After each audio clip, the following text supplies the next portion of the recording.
Në fundin e vitit 1937 një ngjarje e veçantë shënoi historinë e Shqipërisë.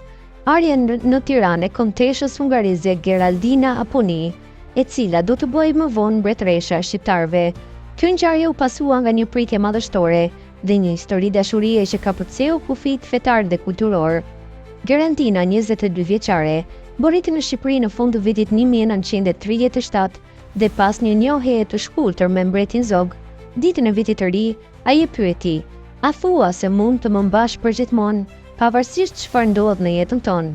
Ajo përgjigj me sinqeritet: "Po, unë të dua tashmë." Ky dialog i ndjer është përshkruar në librin e Geraldine of Albanians nga Gwen Robbins. Pas kësaj, ata diskutuan për dallimet e tyre fetare. Geraldina katolike shprehu shqetësimin e saj për këtë çështje duke thënë: "Unë do të dua për gjithmonë, por ti je musliman dhe unë katolike, si do ta rregullojmë këtë punë? Asgjë në botë nuk mund të na detyrojë mua të ndryshoj fen, ashtu siç shohim hënën dhe diellin, ashtu edhe unë kam fen time dhe nuk mund ta ndryshoj." Mbreti Zog me një buzëqeshje u përgjigj: "Edhe unë e kam menduar këtë dhe nuk bëhet fjalë që ti të ndryshosh fen.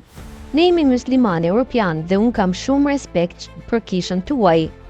Fal kishës katolike dhe manastirëve në Shqipëri, ne ja arritëm të mbajmë gjallë gjuhën tonë. Në Perandorinë Osmane ishte ndaluar të flisje shqip, vetëm turqisht lejohej.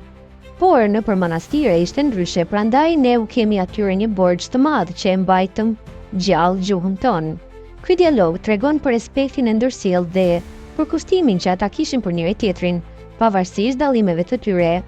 Në një tjetër moment prekës, mbreti Zog e pyet Geraldinën nëse dëshironte të mësonte shqipen.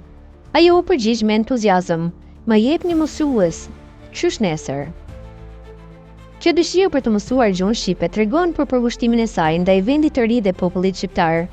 Fotografitë e ralla të kësaj periudhe janë publikuar nga gazetari i lirë Ikonomi, duke përfshirë një foto të Geraldinës në Tiranë, e cila është një dëshmi vizuale e kësaj historie dashurie.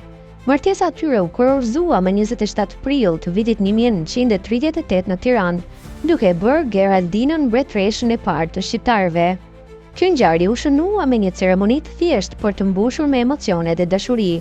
Kjo histori dashurie mes mbretit Zog dhe mbretëreshës Geraldine është një shembull i vërtet i përkushtimit dhe respektit të ndërsjellët, duke treguar se dashuria mund të kapërcejë çdo pengesë.